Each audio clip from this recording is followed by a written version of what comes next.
Hello students, welcome to physics classes. Class first year के आज projectile motion के इस टॉपिक पर आज हम इसका डिटेल स्टडी करेंगे। तो प्रक्षेप गति है क्या?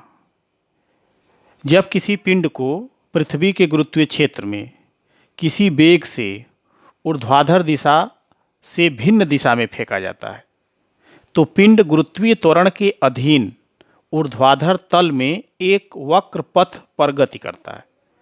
पिंड की इस गति को प्रक्षेप्य गति, पिंड द्वारा तय किए गए पथ को प्रक्षेप्य पथ तथा फेंके गए पिंड को प्रक्षेप्य कहते हैं। तो एक समान सीधी रेखा की गति में हम लोगों ने पढ़ा है, मतलब motion in a straight line.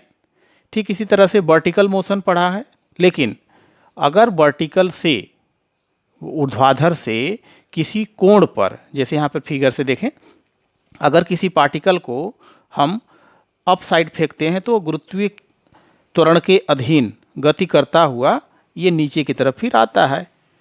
अगर हम इसे क्षैतिज से कुछ कोण पर अगर फेंकें तो इसका पथ जो है, यह आप देखेंगे कि इस तरह से ये कर्व पथ पर ट्रेवल करता है। तो ये कर्व पथ पर क्यों जाता है? जैसे अगर हमने इसको यहाँ पर यू वेलोसिटी से अगर थ्रो किया तो इसके हम कंपोनेंट करेंगे। एक कंपोनेंट होगा ये क्षैतिज यू कास थीटा और ये ऊर्ध्व कंपोनेंट होगा यू साइन थीटा। तो यू कास थीटा जो क्षैतिज घटक है, इसका जो क्षैतिज, इस पर तो एक्सीलरेशन का कोई प्रभाव नहीं होगा, लेकिन जो ऊपर की तरफ गति है, नीचे की तरफ गति है, तो उस पर गुरुत्वीय त्वरण का प्रभाव होगा। उसके अधीन जो नेट वेलोसिटी होगी वह हर पार्टिकल के हर पॉइंट पर चेंज होती जाएगी और इस तरह से हम देखेंगे कि इसका जो पथ है यह कर्व शेप का होता है। अब इसका जो मैथमेटिकल ट्रीटमेंट है, ये देखें, जैसे इसका जो प्रक्षेप का पथ होता है ये परबोलाकार होता है, पैराबोलिक होता है। तो जैसे क्वेश्चन होता है कि सिद्ध कीजिए कि प्रक्षेप का पथ परवलयाकार होता है, तो इसे कैसे प्रूव करेंगे? तो पहले फिगर आप देखें। इस फिगर में आपको ये दिखाया गया है कि ओ से किसी पार्टिकल को यू इनिशियल वेलोसिटी से फेंका गया और यह इस तरह से गति करता हुआ एक्स एक्सिस पर, इस पॉइंट पर ये जाकर के मिलता है। यह थीटा कोण पर फेंका गया है। तो यू के दो कंपोनेंट करेंगे, एक क्षैतिज यू कास थीटा, ऊर्ध्व यू साइन थीटा। तो वेग का क्षैतिज घटक हो गया यू कास थीटा और वेग का ऊर्ध्व घटक हो गया यू साइन थीटा। कण की यहाँ पर दो प्रकार से गति होगी। क्षैतिज दिशा में गति के लिए हम क्षैतिज घटक का यूज करेंगे और ऊर्ध्व दिशा में गति के लिए इसका जो वर्टिकल कंपोनेंट है यू साइन थीटा, इसका यूज करेंगे। तो अब सपोज कर लेते हैं कि t समय में कण जो है x दूरी चलता है x दिशा में और y दिशा में y दूरी चलता है। तो यदि पिंड t समय में क्षैतिज दूरी तथा ऊर्ध्व दूरी y तय करता है तो क्षैतिज दूरी बराबर क्षैतिज वेग गुणे समय, तो ux इंटू टी, ux की वैल्यू है यू कास थीटा और इंटू टी, तो इससे t की वैल्यू हम निकाल लेंगे। तो t equals to x upon u cos theta, equation number 1। कण का ऊर्ध्वाधर वेग गुरुत्वीय त्वरण के अधीन, गुरुत्वीय त्वरण के अंतर्गत लगातार बदलता रहता है। अतः t समय पश्चात कण का जो ऊर्ध्वाधर विस्थापन होगा यह y equals to u t और plus half a t square जो फार्मूला होता है। तो अब यहाँ पर यह गति ऊपर की तरफ हो रही है गुरुत्वीय त्वरण के अधीन, लेकिन विपरीत हो रही है, इसलिए यहाँ पर माइनस साइन हो गया। तो y equals to u y t, u y की जगह पर u sine theta into t minus half a y, जो त्वरण है वह गुरुत्वीय त्वरण g है तो जी टी स्क्वायर। तो अब ये वैल्यू हो गई you sine theta T minus half G T square. इस इक्वेशन में जो फर्स्ट इक्वेशन से t की वैल्यू थी उस t की वैल्यू को यहाँ पर पुट कर देंगे। तो y equals to u sine theta into x upon u cos theta minus 1/2 g, और टी स्क्वायर की जगह पर हो गया x upon u cos theta whole square. इसे सिंप्लीफाई कर दें, u कैंसिल हो गया, sine theta upon cos theta that is tan theta x minus g upon 2u square cos square theta into x square. अब इस equation में अगर हम टेन थीटा को b मान लेते हैं, g upon 2u square cos square theta को c मान लेते हैं, तो इस समीकरण को हम कह सकते हैं कि y equals to b x minus c x square के रूप का है, जो कि एक परवलय के समीकरण को प्रदर्शित करता है, अर्थात प्रक्षेप का पथ परवलयाकार होगा। तो इस ट्रेजेक्टरी जो इक्वेशन है, इसका जो ट्रेजेक्टरी का इक्वेशन मिला यहाँ पर, यह ये शो करता है कि प्रक्षेप का जो पथ होगा यह पथ परवलयाकार होगा। अब इसमें प्रक्षेप का उड्डयन काल, time of flight of a projectile क्या है?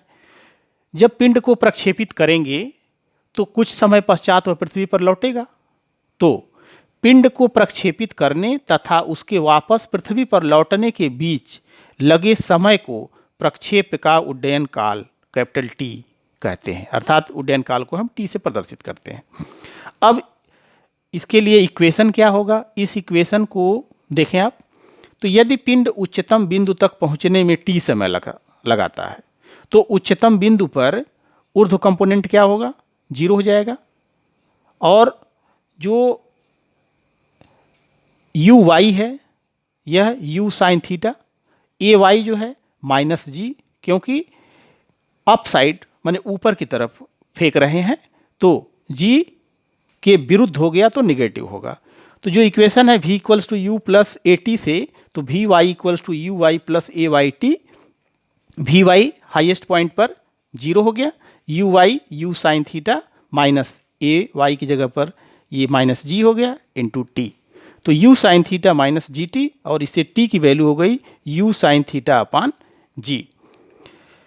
लेकिन ये कहा गया है कि टोटल टाइम ऑफ फ्लाइट, तो अगर हम इस फिगर से देखें तो इस फिगर में O से यह इस हाईएस्ट पॉइंट पर जाएगा और फिर यहाँ से यहाँ आएगा। तो अगर वायु का प्रतिरोध नगण्य है तो O से इस हाईएस्ट पॉइंट पर आने तथा यहाँ से पुनः यहाँ तक आने का जो समय होगा वह बराबर होगा। तो जब यह समय बराबर होगा तो आप कह सकते हैं कि पिंड को जितना समय उच्चतम बिंदु तक जाने में लगता है उतना ही समय वापस आने में, तो उड्डयन काल कितना हो गया? t इक्वल्स टू 2t के बराबर हो गया, और t की वैल्यू है स्मॉल t की value u sine theta by g, तो प्रक्षेप का उड्डयन काल हो गया t equals to 2u sine theta by g. ये है time of flight of a projectile. अब जब किसी प्रक्षेप को फेंकेंगे तो वह एक मैक्सिमम हाइट तक जाएगा, उस हाइट के लिए क्या फार्मूला होगा? तो प्रक्षेपण के दौरान पिंड जिस अधिकतम ऊर्ध्वाधर ऊंचाई तक जाता है, जो हाईएस्ट पॉइंट पर जब हम वी वाई का जो कंपोनेंट है वो 0 कर लेते हैं, उसे प्रक्षेप की ऊंचाई कहते हैं।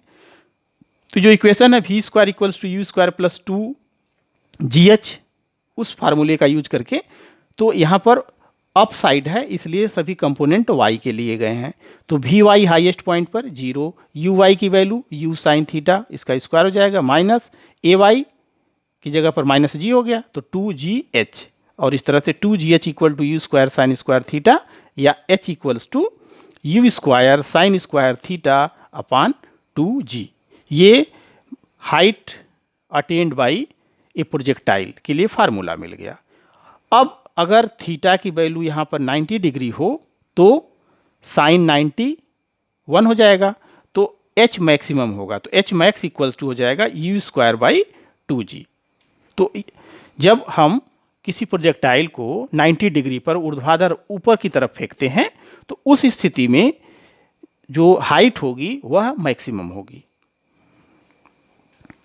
प्रक्षेप का परास, रेंज ऑफ ए प्रोजेक्टाइल, जब प्रक्षेप को हम फेंकते हैं तो जहां से फेंके और फिर धरातल पर जाकर के वह लौट करके आता है, तो प्रक्षेप अपने उड्डयन काल में जितनी क्षैतिज दूरी तय करता है उसे प्रक्षेप का परास या क्षैतिज परास कैपिटल आर कहते हैं। तो प्रक्षेप द्वारा क्षैतिज दिशा में तय की गई दूरी बराबर क्षैतिज वेग गुणे उड्डयन काल। क्षैतिज वेग को हम ux से लिखते हैं और उड्डयन काल t, तो ux की वैल्यू हो गई u cos थीटा इंटू उड्डयन काल 2u sin theta by g. u into u square हो गया, इसके बाद 2 sin theta into cos theta एक जगह कर दिया upon g. 2 sin theta cos theta ये sin 2 थीटा की वैल्यू है, तो 2 sin थीटा कास थीटा की जगह पे लिख सकते हैं sin 2 थीटा। तो इस तरह से हो गया u square sin 2 theta by g. तो r equals to u square sine 2 theta by g, यह रेंज परास के लिए फार्मूला मिल गया। अब यह रेंज अधिकतम कब होगा, तो इसमें आप देख रहे होंगे कि यह थीटा की वैल्यू पर डिपेंड कर रहा है। तो थीटा की वैल्यू पर जब डिपेंड कर रहा है तो साइन 2 थीटा की मैक्सिमम वैल्यू 1 होनी चाहिए। तो साइन 2 थीटा की value 1 that is 2 theta equal to 90 degree, अर्थात थीटा की वैल्यू 45 डिग्री होना चाहिए। इस स्थिति में आर मैक्स कितना हो जाएगा, r max equals to sine 2 theta की जगह पे 1 हो गया तो यू स्क्वायर बाई जी। तो जो मैक्सिमम रेंज होगा that will be u square by g.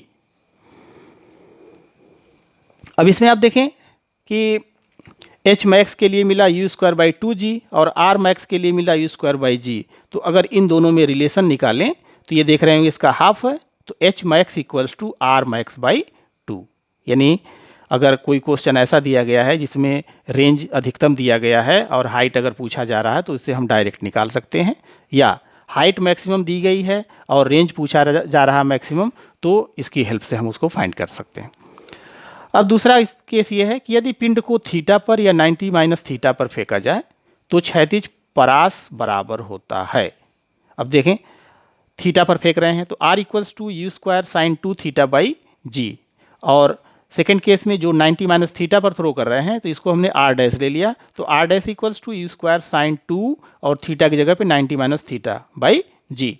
तो अब इस तरह से इसको सिंप्लीफाई करेंगे तो u square sine 2 into 90 180 minus 2 theta by g, और साइन 180 माइनस थीटा या 180 माइनस 2 थीटा ये हो गया साइन 2 थीटा। तो u square sine 2 theta by g equation number 2। Equation 1 और इक्वेशन 2 से आप कंपेयर करें तो r और r डैश की वैल्यू बराबर है। तो इस तरह से आप कह सकते हैं कि अगर किसी प्रक्षेप को या किसी पिंड को थीटा कोण पर फेंका जाए या 90 माइनस थीटा पर फेंका जाए क्षैतिज से, तो क्षैतिज परास बराबर होगा। इसका मतलब हो गया कि अगर हम 30 डिग्री पर फेंक रहे हैं और 90 माइनस 30 मतलब 60 डिग्री, तो दोनों ही स्थिति में जो इसका क्षैतिज परास होगा वह बराबर होगा। अब इस पर देखिए एक न्यूमेरिकल क्वेश्चन है कि क्रिकेट का कोई खिलाड़ी किसी गेंद को 100 मीटर की अधिकतम क्षैतिज दूरी तक फेंक सकता है। 100 मीटर की अधिकतम क्षैतिज दूरी, इसका मतलब कि आर मैक्स हो गया 100 मीटर।